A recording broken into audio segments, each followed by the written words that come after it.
Class Podcast. Welcome to the next level. How's it going?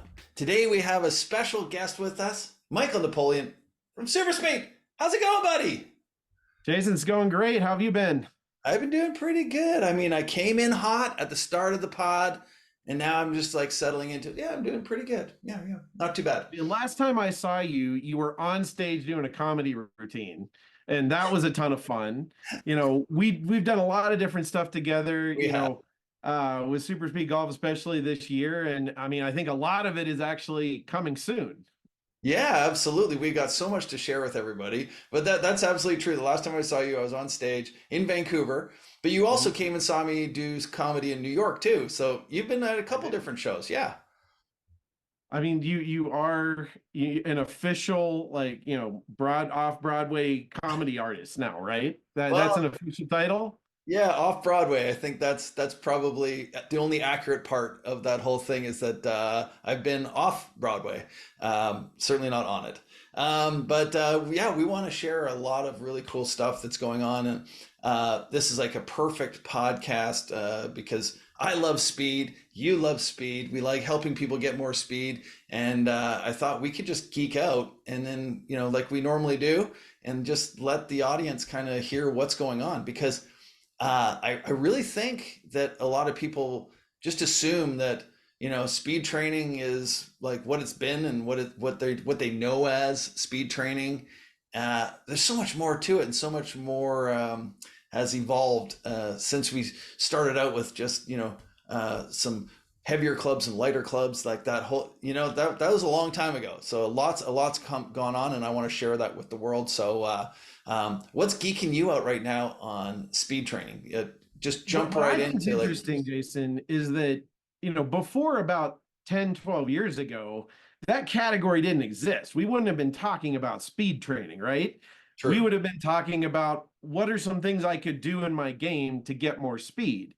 Now we have a whole category that is specific to how do I develop speed, with different types of training, like overspeed training with our super speed clubs, but that kind of more neuromuscular kind of training is kind of the newer piece there.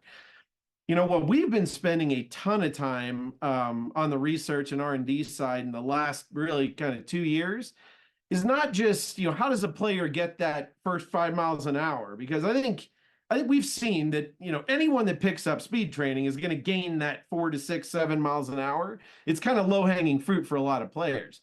What we've been trying to figure out is how do we get the next 5? Mm. And especially with a lot of our high-end players and tour players, how do you take an athlete that's already doing a ton of stuff in the gym and doing a lot of good supporting sides and make that program complete and comprehensive to help them really, perform at their peak potential? Well, I mean that's the whole thing is like all this talk about the rollback of the ball and like everything's going to get shorter. There's never been a more important time to start developing speed. And like you said, you can get that first 5 miles an hour by kind of just tricking the nervous system in a sense into unleashing or removing the governor so it can move faster. But if you want long term Mhm. speed, and for our tour guys, they're like some of them have tried the new ball that's coming out in 4 years that'll be mandated, and they're saying they're losing 40 yards off the tee. And so if they're losing 40 yards off the tee, the amateur is going to be losing even more, which just tells me like if you want to enjoy the game like you used to, you're gonna have to get faster. And it's not just going to happen with equipment. It's going to have to happen with the body. It's going to have to happen with your technique. And this is where I wanted to take this podcast today because you've got so many little tricks up your sleeve for how to generate more speed technique wise, and we can also get into the nitty gritty of the fitness side. So Well, yeah. I like to put it into kind of 4 main categories. 3 of those do not involve specific speed training. The fourth category I'd call like your neurological side. Accessing speed your body can already produce, but your brain's just not letting it happen. That's speed training, that's overspeed training.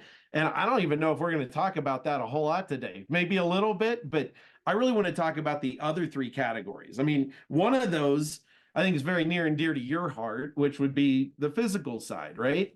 And I mean that easiest analogy I've got on that one is, engine in a car. How big's the engine, right?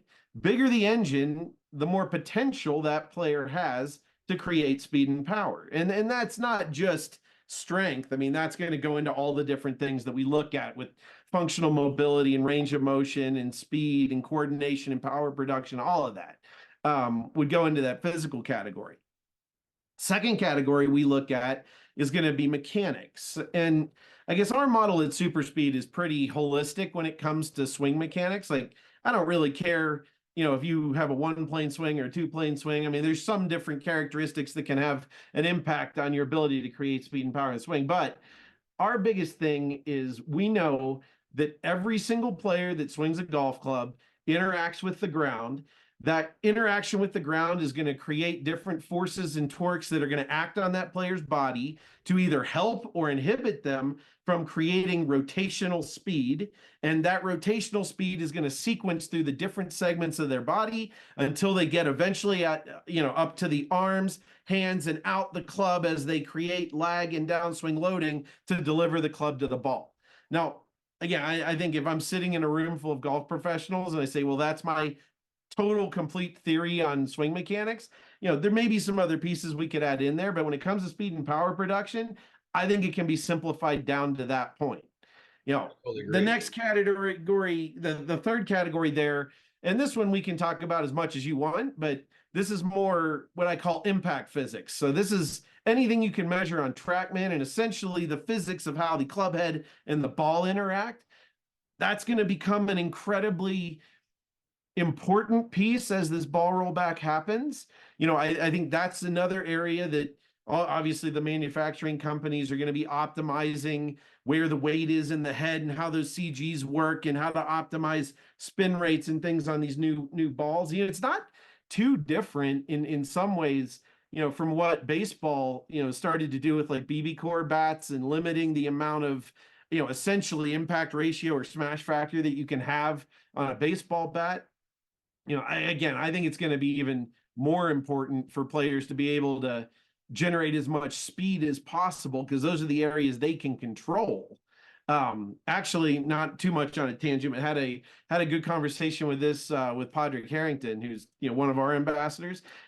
His opinion would be that it's going to be more important than ever for the players to be able to optimize the speed and power production that they can do personally. Once the ball is limiting how far it can go, it's going to probably create an even bigger gap between the longest players on tour and those that are shorter or a little behind the eight ball. So, not sure that's the desired effect that maybe the USGA wants, but I think that's probably what's going to happen. Is those longer players, even though they might not be hitting it quite as far in yards, they're actually going to have more of an advantage out on the course than the shorter players. Me thinks he's right. For sure. Yeah. No, you know what? Padraig is one of the longest hitters out there, which is amazing. I remember having the opportunity to work with him back when he had just won his two PGA championships, and I was at TPI. I was a young, fresh trainer who had just started with Greg and Dave, and they invited me down to just kind of, be a part of his yearly team meeting, and that was dude, that was 13 years ago, and he was talking about getting faster and his obsession with getting faster. But I didn't see that big jump until just recently when he started using some of the techniques that we're talking about today. Some of the training methods that you guys use, the technique changes, and then like we talked about earlier, you were mentioning that ground force reaction. I mean that's been a game changer. I know that some people are like, oh my god, again with that, but literally the way you described it was perfect. If you start from the ground up, all the things that happen in the golf swing, if it all starts from how you impart force into the ground, you might want to look at how you're applying force in the ground. And you guys came up with some really cool kind of feedback mechanisms for that with the push pedals and all that kind of stuff. So you want to go into a little bit about how you guys have been playing around with ground force?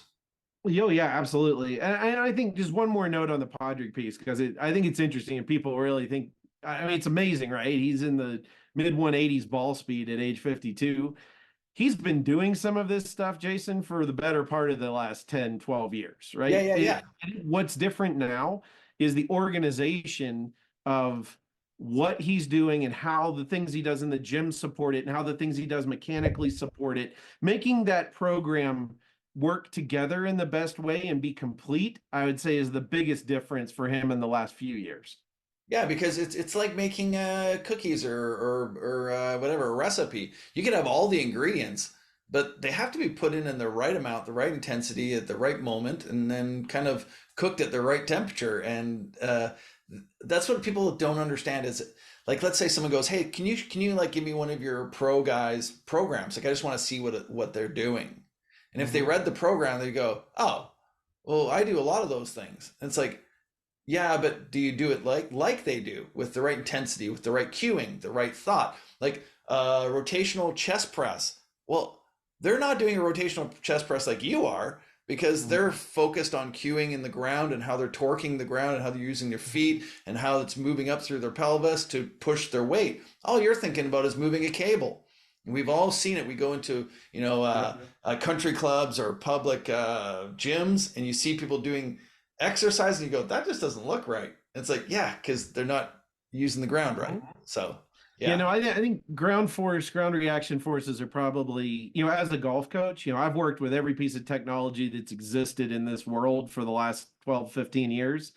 And I've always been a big proponent of technology. I would say that as we've used force systems more and more, if I had to pick one thing to have, like I'd rather have that than anything else. And if you can have all of it and you can see how force affects, 3D motion capture and kinematics and how that affects, some of the pieces of how it looks on video and then how it looks on the launch monitor, obviously that's gold standard and best case scenario. But man, if I had to pick one of them right now, like I want to know the way someone's pushing on the ground because I think that will start the chain reaction of very good things happening or very inefficient things happening right away within the club moving, in the backswing a few inches. And even what you can look at that player's doing with their feet on the ground before they even start to move the club.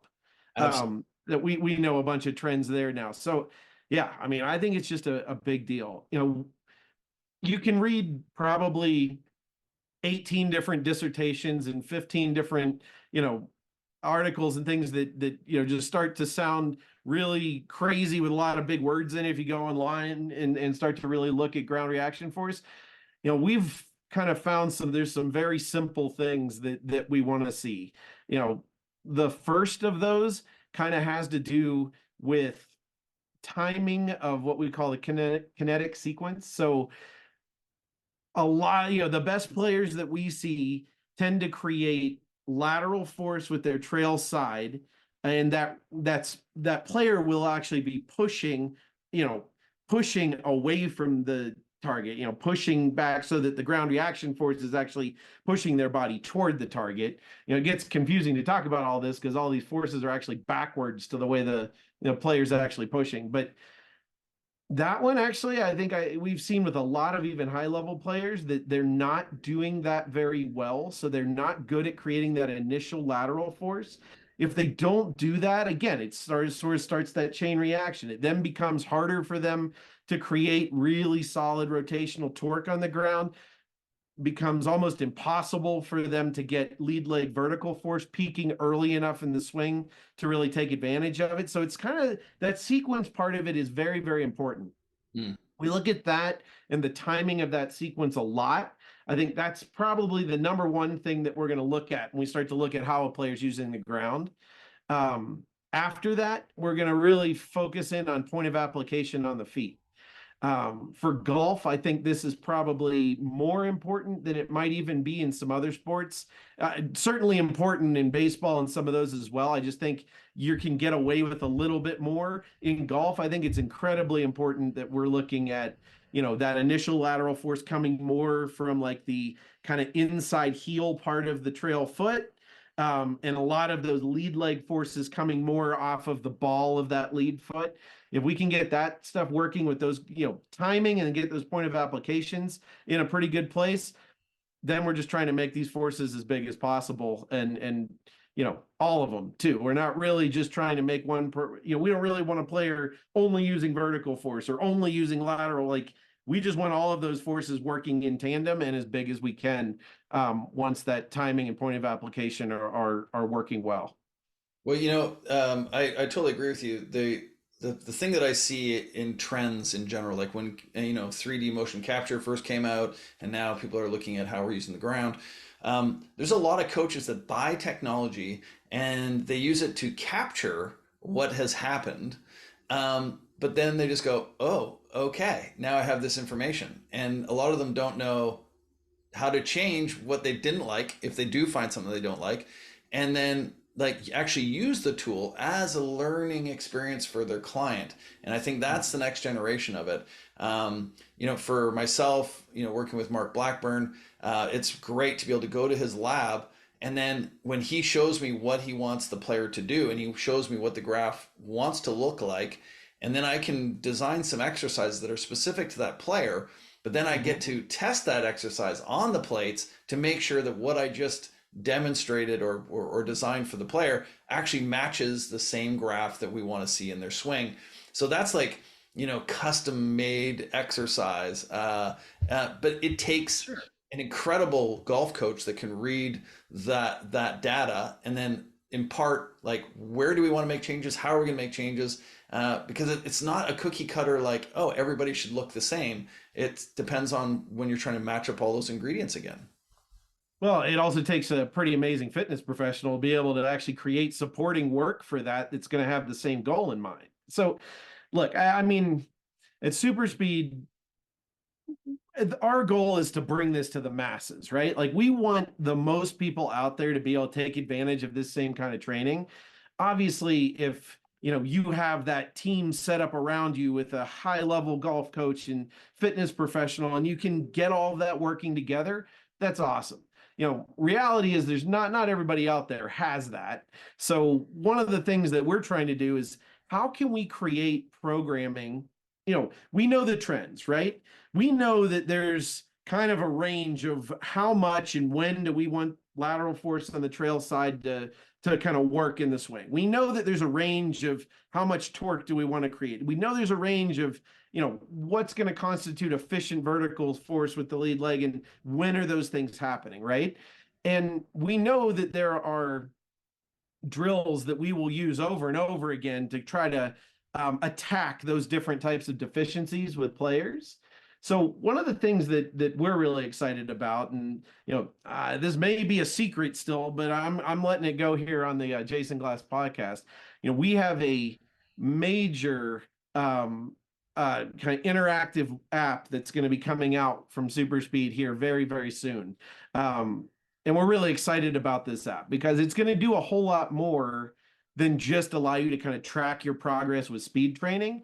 It's also going to be able to identify, again, not everyone's going to have force plates and professionals staying there to help them do this, but through a series of questions and launch monitor data and some basic self-physical assessment that we'll do in this app, we're going to be able to use some AI algorithms to very closely estimate and guess if a player may need some of those lateral drills or torque drills or different things, and be able to recommend a very specific program of drills to help improve that process. Now, what I will say is that, is it going to be as effective as having you and Mark working with that player and building a custom program?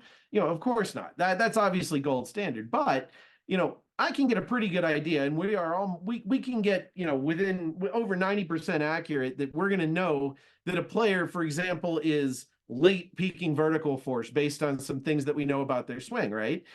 Well, if I give that player some drills that are going to work on kinetic sequence, and this is like our level 1 ground force protocol that's going to come out. It's going to have some drills in there to work on the timing of trail leg lateral. It's going to have some timing. It's going to have some drills to work on the timing of rotational torque and, feeling like you're pushing down and toward the ball with your lead foot in the golf swing, which can be a foreign thing for a lot of players. And it's going to work on, trying to get vertical force peaking earlier in the golf swing. Those drills, let's say that we're in the 10% and this is a person that actually does have really good timing of their kinetic sequence. Those drills aren't going to make them worse. No. Maybe they're doing a handful of drills that they don't necessarily need to do right then, but the person in the 90% that isn't doing that stuff well, and I'll be honest, it's way higher than 90% in the world of amateur golf. When I look at ground force, like it's very rare that we see players really optimizing the kinetic sequence. Those players are going to get huge benefit out of doing those drills. So, we're going to be able to bring some of that concept or that ability of customized program design with some of the back end AI we're putting into this app to be able to have every player is going to be able to then take advantage of really high level, the same types of ground reaction force protocols that we would use with a player like Podrick or the other players we work with out on tour. Well, that's the key is, for the general public. And when I say general public, obviously that's a large scope, like from people that can't break 100 to people that are trying to break 80. Awesome. Mm-hmm. But these protocols, like you said, when we talk about geeking out on a specific player, specific exercise that is designed specifically for their graph, we're talking about somebody who has already done all these things. And they're trying to squeeze out 1% of performance. But the general public, we can have massive gains by just working on your fitness, working on understanding how to use the ground, experimenting with some lateral movements, torques, all these different concepts. Like as an exercise, I find with my juniors, let's say somebody is a lateral player, they're not a rotary player. Well, if I introduce rotary techniques, it doesn't mean that they have to become a rotary player, but it's almost like it opens up their nervous system to new strategies for creating speed. So all of the drills that your app is going to be able to, formulate for these for the general public, they're all going to be benefits. They're only going to make you better. And then there's going to be some that you quickly go, oh, you know what? That's really great, but maybe I am hitting it farther, but I've lost a little bit of accuracy. And then you can kind of fine tune it, but you're going to get probably 80% of what you need just by doing the work and understanding these concepts. So yeah, we don't really find much of a loss of accuracy when people are working on this kind of stuff. I'm a big believer that if your body works more athletically and more efficiently in your golf swing, everything gets better. Like your power gets better, your consistency gets better, your control of the face gets better, your accuracy gets better. And we've done a number of studies at this point that have shown that. We did one with Tyler Standiford, who I think was on your podcast a little while ago. We actually had people out on the golf course geotagging every shot they hit for 10 rounds before doing speed training and then 10 rounds after, and wow. actually saw an increase of 5% in actual distance on the course, and then also an increase in 10% in accuracy. So, this is not one of those, speed training is not something to be afraid of at this point. It is something that is only going to make you better. Again, I think anyone can go out and start doing speed training and gain 5-6 miles an hour. What we're trying to do with this app and really tailoring some of these mechanics protocols that we're talking about now is to help start to get, where's the next 5 miles an hour in the swing. And, again, I just think we'd be remiss at this point if one of the first places that we started looking wasn't in how that player's using the ground. Because from a raw mechanics standpoint, if you're not using the ground efficiently, you need to figure it out, because you're just leaving a ton on the table in the side of both consistency and power. I mean, the AI in the app kind of works like a triage nurse. When you walk into the emergency and you go, "I've got a problem. I have a laceration on my hip or something." And they go, "Okay, hold on a sec. Do we need neuro? Do we need just like general first aid? Do we need a scan of some sort? Do we need more information?" And so what the triage nurse does is decide like how much work has to be done, and where are we going to put most of our expertise. So if your AI comes up and it says, "Hey, guess what? It's your body." Well, great. Now you have protocols to help with the body. If they go, "No, it's just your understanding of how to use the ground."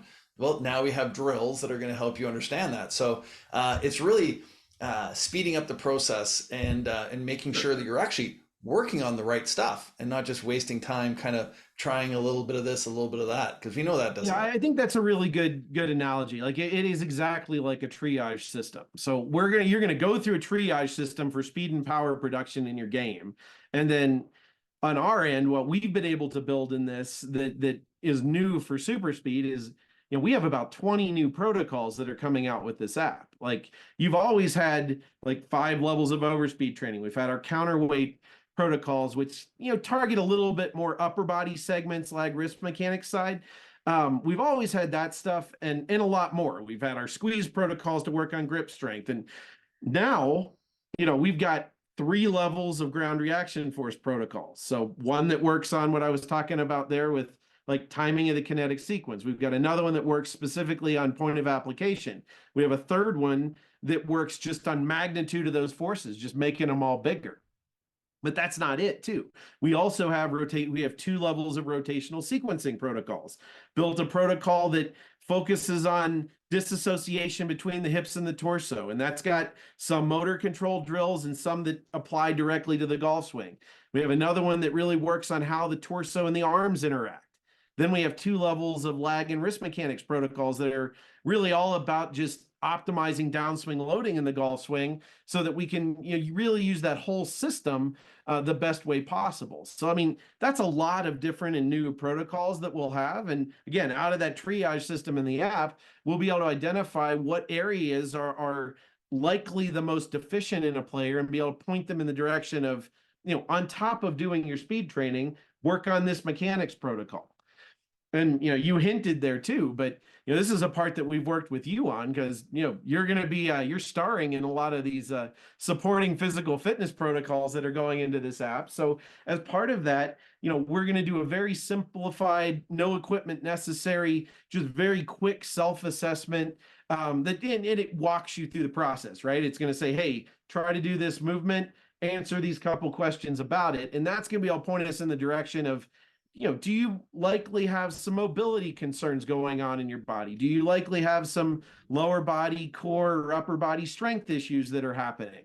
And again, is that meant to replace a trainer? Absolutely not. What that is meant to do is to say, hey, for that person that's out there that doesn't have that team already around them, go through this great protocol that Jason Glass built to support your speed training. And you know what? You're going to probably see some big gains. And I think what's going to happen out of that is it's not going to replace trainers. It's going to be like, wow, maybe I really should go see somebody because I just got some big results just doing what I was told to do in this app.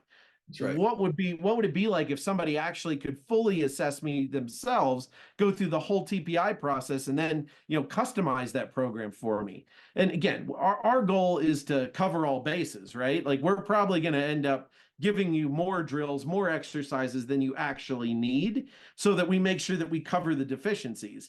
I think a lot of what will happen in when somebody actually goes and gets assessed is it's just going to get more fine-tuned and a little more efficient for them. I mean, that's the idea, is like introduce the concepts, and if people have run through that course and they've got that extra 5 that they were looking for, that extra 5 miles an hour, but it kind of tweaked their interest to say, you know what, I do want to invest in my body. I want to invest in what my health and everything outside of just gaining speed, but I also have enjoyed through those fitness protocols. Maybe I'm looking a little better, maybe I'm feeling a little better about myself, and I want to continue with that. Awesome. That's when we want you to go out and find those experts, and go to the find an expert on the mytpi.com website, and start to find somebody in your area. Because here's the deal: if they've been certified by TPI, they also understand these concepts that we're talking about here, and they also use super speed golf protocols themselves. So yeah, it's a win-win all around. Yeah, well, that's the goal, right? Like, best case scenario, right? You're working with multiple coaches, you have a team around you, that team is all communicating and building you the most efficient program you possibly can have. And, this is something that we see with a lot of the top players out on tour.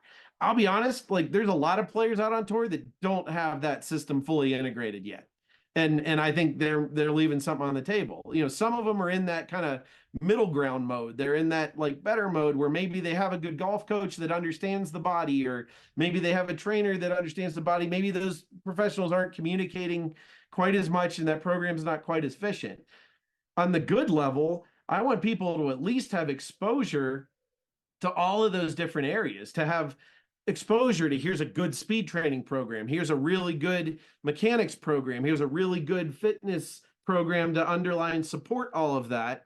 And if nothing else, what we're trying to do at Super Speed is make that the minimum, amount that any player that's doing a speed program has access to.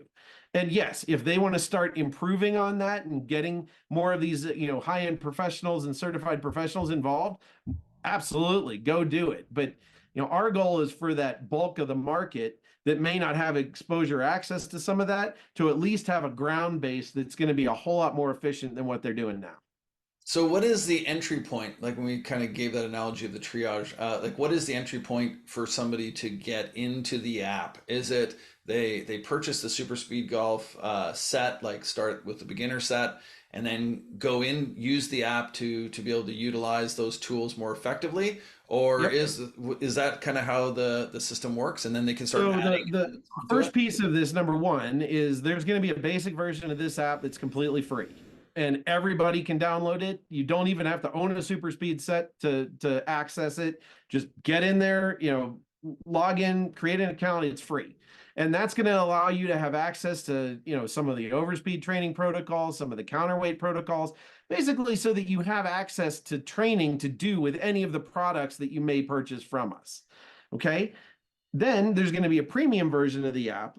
That premium version of the app, I mean, well, a little more on the basic. Basic is going to have all kinds of cool stat tracking. It's going to, calculate your personal bests based on the speeds of the clubs during your sessions. It's going to show you, historical progress with your driver, with actual speed and club speed and ball speed, which I think is a key. Like I think there's other systems out there that don't really track your actual driver speed when you're hitting a ball, which I think is crazy. Like, why would you be doing speed training if you're not looking at the actual goal end result of how fast is the ball moving and how fast is this out on the course? Like, we're tracking that in our app for sure, but it's going to give you a lot of different insights into how to optimize just the speed training side of it.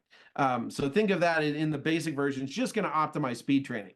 There'll be a premium version of the app, which is not going to be very expensive. It's just going to be a small membership fee the person's going to pay when they use it, and that's what's going to allow them to access kind of that triage service, that full access to those screens, and then be able to access all of those different advanced protocols with the supporting fitness and the mechanics and our ball speed application protocols that we really didn't talk about yet. And some of the protocol we did with you, our advanced speed application protocol, we call it the ASAP.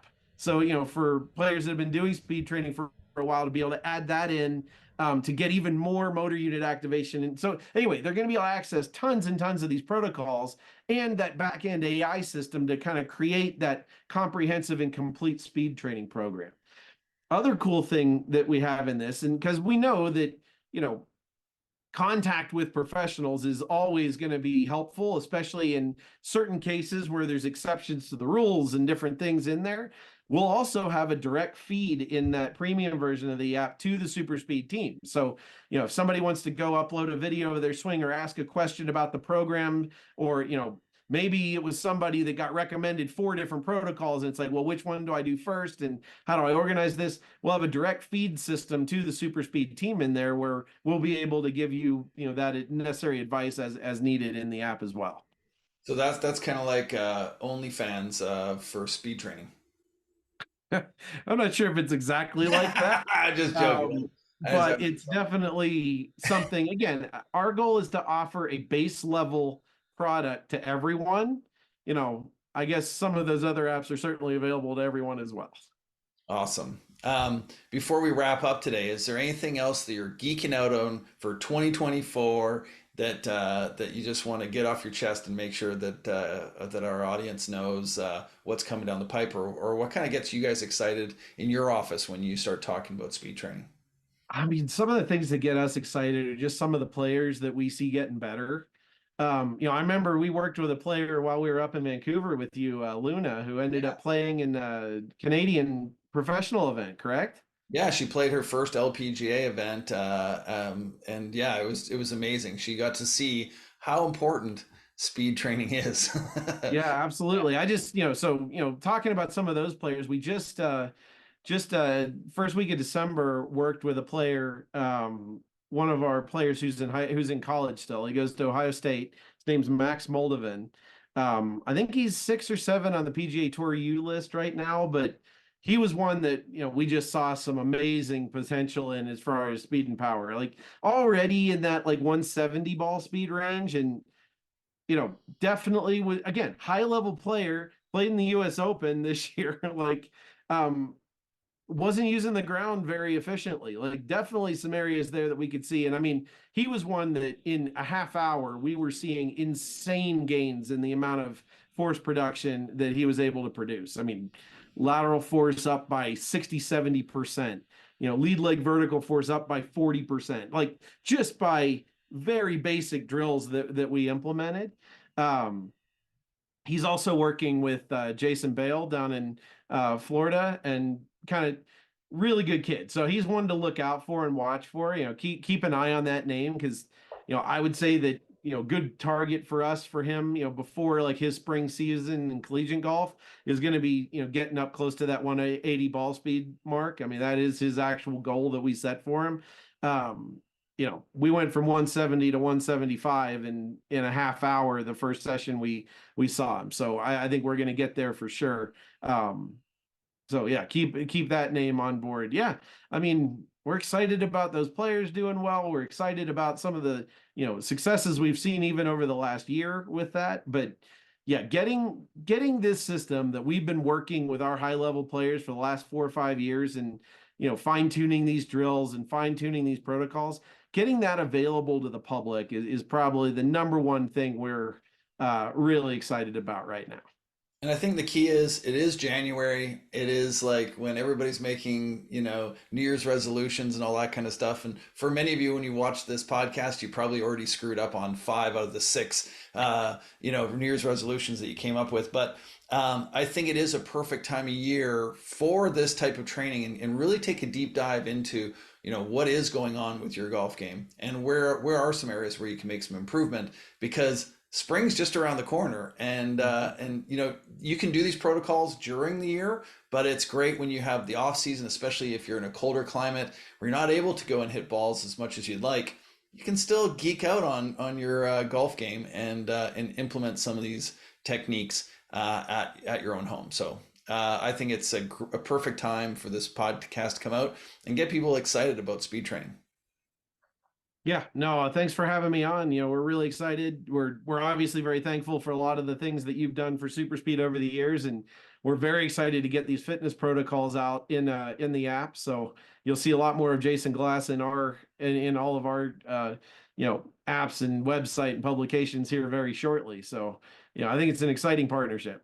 Absolutely. It's a mutual benefit, because my players are also getting faster, which makes me look good. So guess what? It's a win-win for everybody. So yeah, I can't thank you enough for coming on here.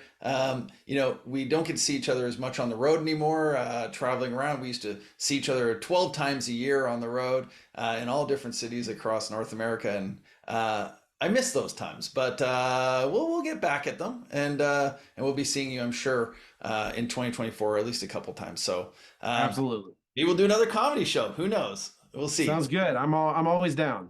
All right, buddy. So thank you for coming on the show, and we'll put all the links in the in our show notes. But if there's anywhere that you want to send people, like, do you want to send them to the Instagram? Where do we want to go, or to your website? Where would you like them to go? There's a lot of different places to find us. Find us at our website, superspeedgolf.com, or all over social media. And again, very soon in the Google Play and iOS app stores. So that's gonna be awesome. I can't wait, man. That's gonna be cool. All right, buddy. Thank you for being on the show, and cheers, everybody.